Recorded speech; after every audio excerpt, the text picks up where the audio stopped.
reflexiones disparadas por la lectura del discurso de Cristina Fernández del 25 de mayo de 2025. Escuchar los discursos de Cristina tienen de positivo que disparan reflexiones y debates. El hecho de haber militado en los mismos años, bueno, antes y ahora, ¿no?, y habernos nutrido de conceptos confluyentes hace que en buena medida reflexionemos en forma similar. Los debates vienen cuando pasamos a la implementación de esas ideas, o sea, cuando arribamos a la política, esto es, la política como lucha por el poder, como hegemonía y no solo electoral. Cuando Cristina recuerda que se generó cultura por medio de la lucha política y que el peronismo en la época de la proscripción, cuando en las paredes con una B y una P identificaba y decodificaba lo que pasaba y todos lo entendían.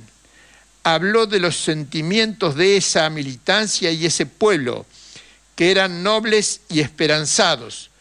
Podemos dar fe porque fuimos contemporáneos, pero que Perón no tenía los mismos sentimientos lo demostró cuando llegó al país y bendijo la masacre de Ezeiza el 20 de junio.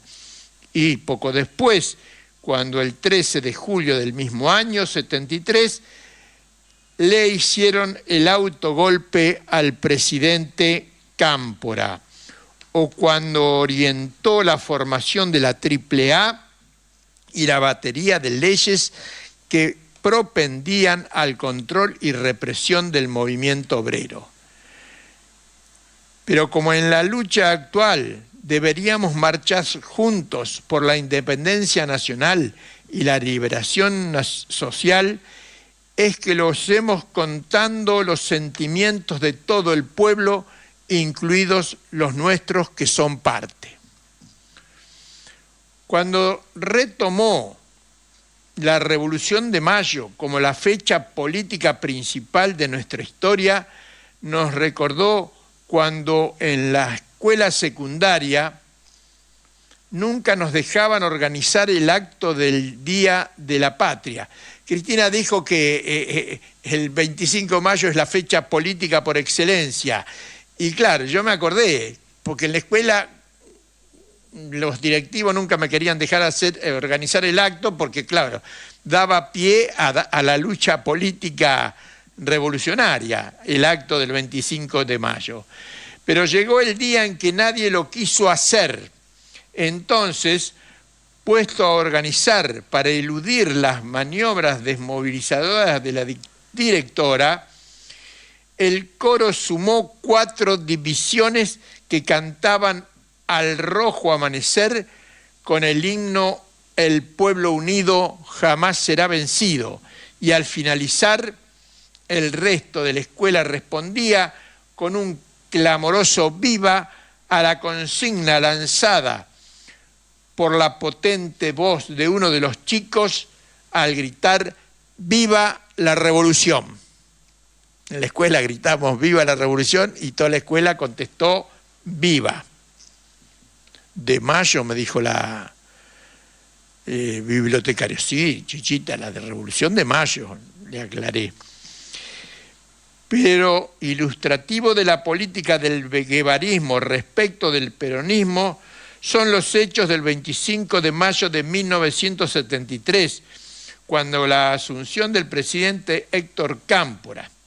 Nuestra cita era en la cárcel de Villa Devoto para liberar a los presos políticos y sociales de todas las fuerzas que lucharon contra la dictadura.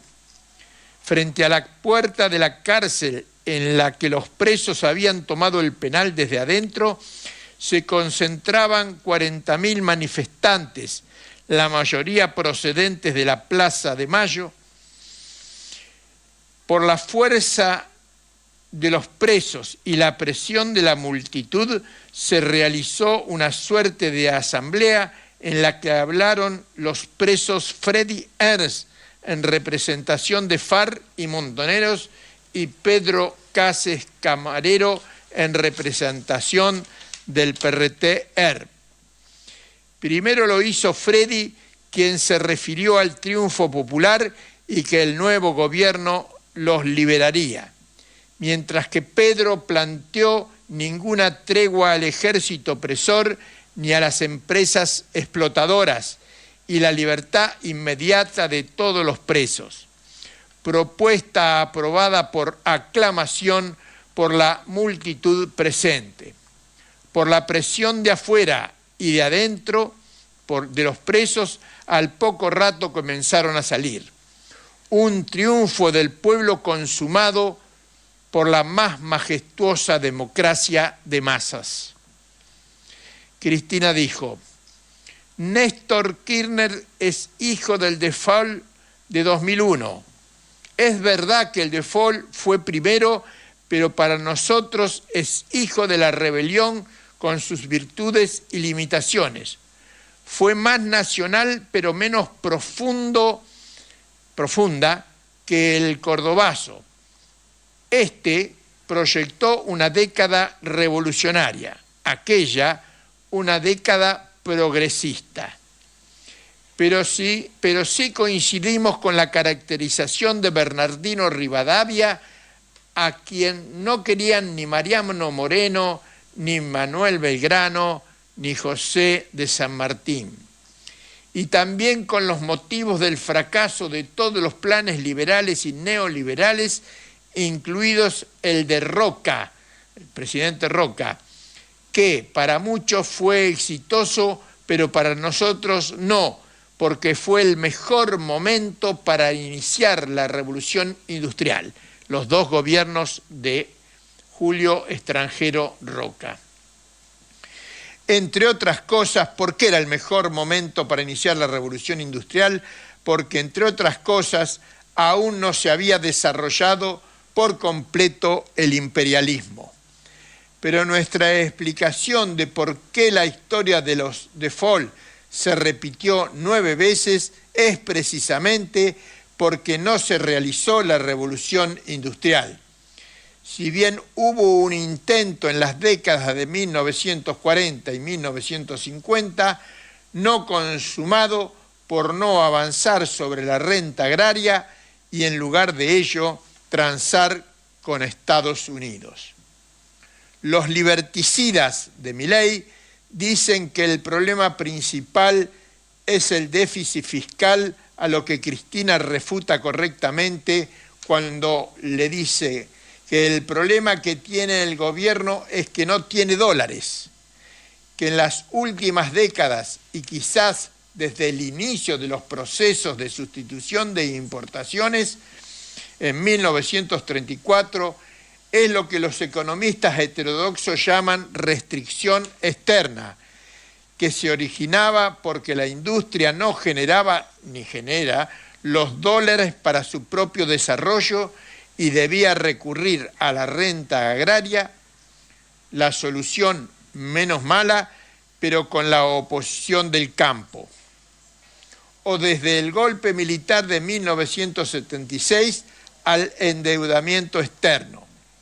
Pero la escasez de dólares persistió porque el endeudamiento nunca fue la solución, sino que se tornó en un problema en sí mismo con el agravante de la corrupción que generó.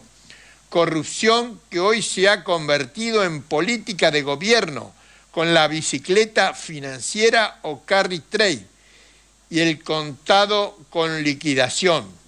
Por el primero obtienen siderales ganancias especulativas en pesos y por el segundo pasan los pesos a dólares y se los llevan del país.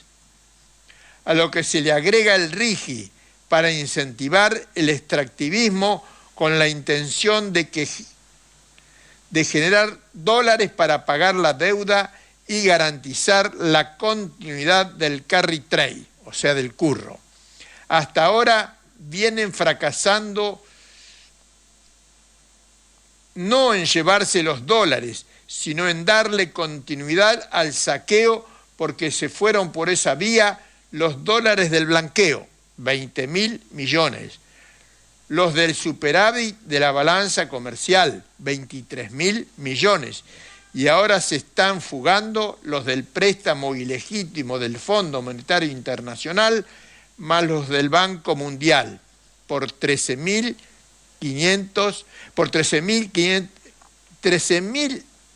millones de dólares más.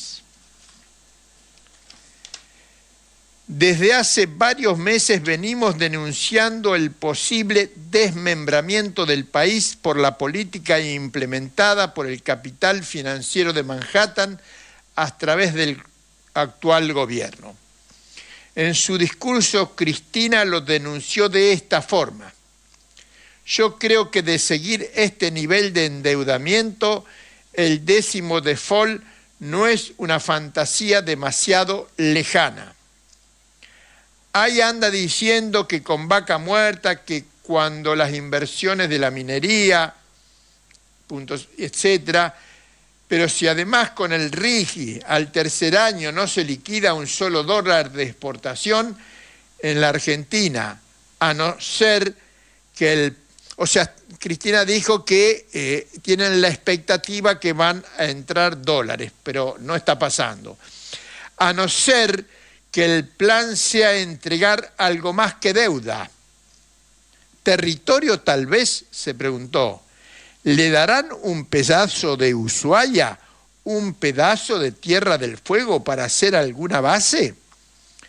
Tierras raras como le dio el payaso de Zelensky al otro, a Trump se refiere. ¿Le darán esas cosas? Nosotros, que tenemos menos responsabilidades que Cristina, podemos decir que lo vemos como el inicio del descuartizamiento de Argentina, como hicieron hace 244 años con Tupac Amaru. A los seres humanos nos cuesta asumir lo irreparable. Seguramente a los argentinos nos cueste asumir que eso está en la agenda imperial, pero al menos considerémoslo como la peor hipótesis. No estamos delirando, argentinos. Pensemos que esto está en la hipótesis del imperio de Estados Unidos, de Londres y de Israel. Pasemos a lo que creo es el núcleo de su mensaje y posición táctica. Dice Cristina, este modelo ya fue implementado por la dictadura, fue implementado durante la convertibilidad y siempre fracasó y va a fracasar una vez más. Se pregunta, ¿y significa entonces esto que la gente va a venir otra vez a nosotros? Me permito dudarlo seriamente. Está reflexionando, hasta ahí compartimos la reflexión. Esto lo dice Cristina, muchos kirchneristas no se animan a hacer esta reflexión que ha hecho Cristina. Muy probablemente no vuelvan al peronismo, no vuelvan a votar. De aquí desprendemos ahora nosotros que su enfrentamiento con Axel Kicillof puede tener algún componente de personalismo. ¿Quién no? Y más luego de su trayectoria. Puede influir que no quiera ir presa. Nadie sueña con ello. Sino lo que está diciendo es que sigue aferrada a su táctica de presentar candidatos cercanos y digeribles para el poder económico. Poder que siempre quiso seducir y nunca pudo ni podrá, porque ella es, para ellos, más que peronista, una setentista, lo que choca con el retraso cultural de la clase capitalista argentina. Dios nos otorgó un país que con un poco de inteligencia podría ser de primer nivel mundial, pero luego Dios pensó que nos estaba dando mucho, entonces para equiparar nos dio a esta burguesía parasitaria, como bien concluía Milcíades Peña. Pero este lo dijo no por razones teológicas, sino bien terrenales, analizando nuestra pródiga geografía pletórica de medios de vida que originó la indolencia de nuestra clase capitalista. Dice bien cuando reflexiona que lo del estado presente es anacrónico, sigue Cristina. Profunda autocrítica. Una forma de reconocer la burocratización creciente del Estado en manos de los gobiernos peronistas. Y hablar de un Estado eficiente que puede significar muchas cosas diferentes. O sea, Cristina habla de un Estado eficiente, pero es muy impreciso eso. Cuando lo que necesitamos son certezas para generar trabajo, salario y defender la soberanía amenazada. Mencionó elogiosamente la política de China, pero ella no la podrá emular si mantiene su aversión a la movilización de las masas, porque los chinos, cuando comenzaron el despegue en 1978, tenían una revolución. No. No lo hará. Si su candidato fuera Gerardo Zamora de Santiago del Estero o si su candidato volviera a ser Massa, ambas hipótesis del periodista Roberto Navarro. Y si ganara las elecciones presidenciales de 2027, repetiría el gobierno de Fernández para dar como resultado un Milei potenciado. Milei potenciado, que no es poco. Si nosotros estuviéramos en el trance, apostaríamos a la militancia, cosa que Cristina mencionó, a la movilización y a liderazgos que puedan construir un frente por la independencia nacional capaz de realizar la tarea pendiente de nuestra historia, la revolución industrial. Pero sabemos que la clase capitalista argentino dijo durante los últimos 150 años que no quiere hacer la revolución industrial, por lo que ese frente por la independencia nacional y liberación social deberá ser liderado por el pueblo trabajador.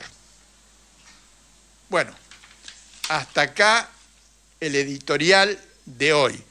Esto es bueno porque Cristina sigue siendo la política más importante de la Argentina y una persona que piensa, entonces nos permite debatir ideas políticas.